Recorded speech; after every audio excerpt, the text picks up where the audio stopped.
Bahwasanya kami ini menyembah Yesus yang tidak kami kenal, menyembah Yesus yang palsu, bukan Yesus yang seperti yang diberitakan ya. Bahwasanya yang Yesus sebenarnya adalah Yesus yang tidak disalibkan melainkan diselamatkan atau diangkat oleh Sang Pencipta langit dan bumi ke sorga, lalu datang kembali ke dunia untuk menghakimi orang yang hidup dan yang mati. Jadi di dalam Matius 28 di ayat 19, karena tadi abang mengatakan bahwasanya Yesus ini hanya untuk orang Bani Israel. Baik, memang itu kenyataan yang benar.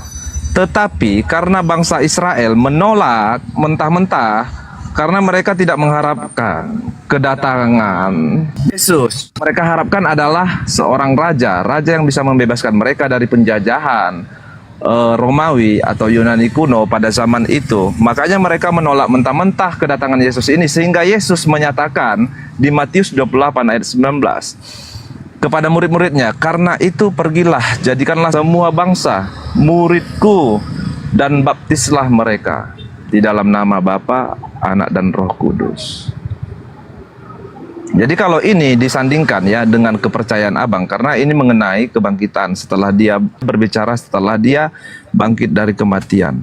Ini tidak sinkron dengan pemahaman yang ada di dalam agama Islam, karena agama Islam meyakini bahwasanya Yesus itu atau Isa itu tidak mati.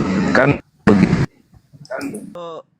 Kitab kami atau Bible atau Taurat gitu ya, itu tidak sepenuhnya atau memang tidak abang akui sebagai kitab Taurat atau kitab Injil sebelum adanya kitab Quran yang diakui oleh Islam.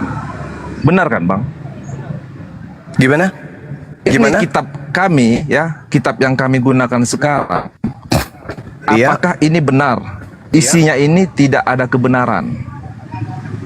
Oke, saya jawab boleh? Iya. Kitab Ya. Anda ini dikatakan Coba, oleh silakan. Al-Quran, ya ahlal kitab lima talbisun al-haqqa bil batil. Wahai ahli kitab, mengapa engkau mencampur adukkan antara yang hak dan yang batil? Jadi kitab Anda ini adalah hasil daripada yang hak dan batil ini dicampur kemudian. Yang kedua, kedudukan kitab Anda ini di mata saya hanya surat kabar, karena ditulis oleh pewarta, bukan ditulis oleh nabi. Dia hanya pewarta, kalaupun nabi palsu. Jadi kalau dikatakan apakah Anda percaya? Saya percaya ini adalah pemberitaan wartawan. Tapi untuk duduk level sebagai kalam ilahi tidak bisa. Untuk duduk sebagai sabda Yesus yang akurat juga tidak bisa.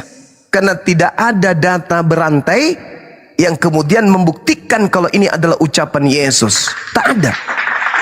Tidak ada ucapan yang berantai yang mengatakan ini yang menjadi sumbernya adalah mulut Yesus itu sendiri. Tak ada. Gelap. Jadi nggak sampai kepada level firman Tuhan dan tidak sampai pada level sabda Yesus yang sahih.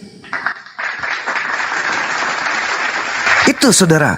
Jadi kalau Anda mengatakan bahwa kenapa bertentangan, tidak bertentangan. Anda yang tidak memahami Bible, Anda yang tidak memahami surat kabar ini, Anda membacanya hanya serampangan. Yang Anda baca yang hanya menyenangkan hati Anda, yang hanya meningkatkan keyakinan kepercayaan Anda tidak mengulitinya secara netral. Saya netral, bung. Saya pakai akal. Lepas dari keislaman saya, mengkaji untuk mencari keburukan. Tidak. Saya mempelajarinya sebagai surat kabar, bukan firman Tuhan. Saya kasih data kepada saudara. Kisah para rasul ini dituliskan oleh hasil penyelidikan orang yang bernama Lukas. Kita harus menghargai toh, karena ini karya ilmiah, hasil penyelidikan, jeripaya seseorang untuk menyusun berita. Orang yang cinta ilmu harus berterima kasih kepada Lukas. Tapi sayang, kalau ini disusupkan kemudian ke dalam otak Bang Suma untuk diimani sebagai firman Tuhan, maaf saja. Saya tidak akan pernah percaya itu, karena ini hanya karya. Kita lihat, walaupun karya, unsur kebenaran pasti ada di dalamnya. Selayaknya skripsi karya ilmiah, unsur kebenaran di dalamnya tentu ada.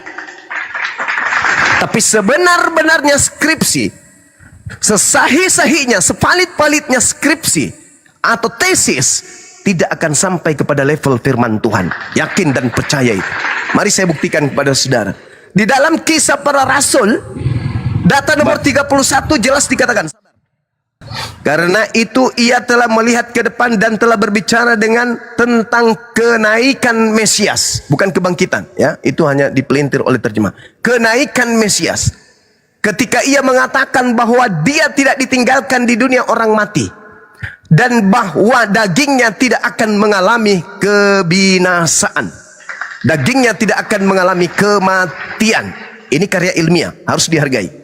Yesus ini dikatakan dia tidak ditinggalkan di alam kubur dan bahwa dagingnya tidak mengalami kematian, tidak menjadi mayat.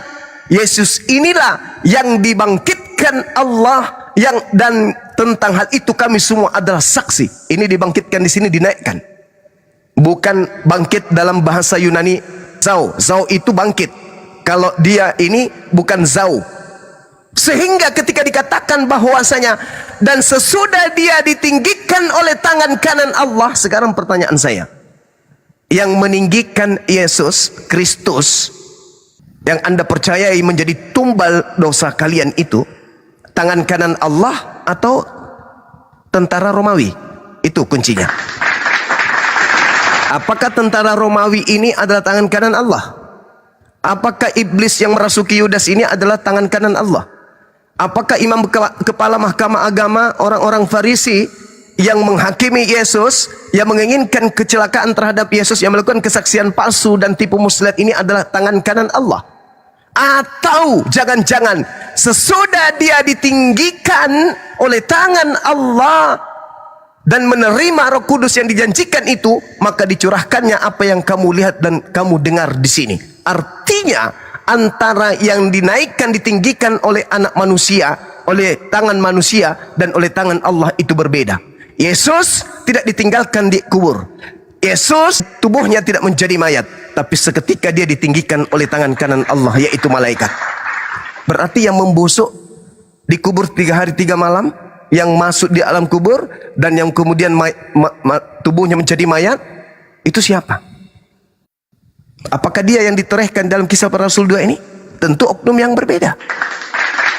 Kalau Anda membaca, sedikit lagi, kalau Anda membaca Yohanes 8, Bung, nomor 28, kita lihat, ini yang ditinggikan adalah anak manusia. Apabila kamu, di situ ada kata kamu. Kamu di sini adalah orang Roma dan orang Yahudi. Apabila kamu telah meninggikan anak manusia, barulah kamu tahu bahwa akulah dia, dan bahwa aku tidak berbuat apa-apa dari diriku sendiri, tetapi aku berbicara tentang hal-hal sebagaimana diajarkan Bapa kepadaku. Sekali lagi saya katakan, apabila kamu meninggikan anak manusia, barulah kamu tahu bahwa akulah dia, dan bahwa aku tidak berbuat apa-apa dari diriku sendiri, tetapi aku berbicara tentang hal-hal sebagaimana diajarkan Bapa kepadaku. Kamu meninggikan manusia, dengan tangan kanan Tuhan meninggikan Yesus, itu adalah berbeda. Jadi kamu yang meninggikan manusia, meninggikan Yudas, dan tangan kanan Tuhan meninggikan Yesus, itu adalah berbeda. Kalau anak manusia yang meninggikan berarti salib. Kalau tangan kanan Tuhan yang meninggikan berarti malaikat mengangkat Yesus ke langit, sebagaimana yang dinubuatkan di dalam Mazmur 91, Tuhan akan mengutus malaikatnya untuk menatang Yesus di tangannya agar kaki Yesus itu tidak terantuk kepada batu. Begitu Yesus dicobai di Matius 4, iblis datang. Kalau engkau anak Allah, engkau anak Tuhan, jatuhkan dirimu, sebab ada tertulis tentang engkau, Tuhan akan mengutus tangan kanannya untuk menatang engkau di tangannya agar kakimu tidak terantuk kepada batu. Di dalam Kisah Para Rasul 2, Yesus tidak ditinggalkan di kubur, Yesus dagingnya tidak mengalami kematian, Yesus diangkat, ditinggikan oleh tangan kanan Allah. Jadi yang kamu sembah, yang keluar dari kubur, itu adalah anak manusia. Yudas bukan anak kucing, Yudas bukan anak malaikat, tapi Yudas adalah anak manusia. Ente menyembah anak manusia Yudas. Demikian, silakan. Baik ya, di surat Matius ya, dan di surat lainnya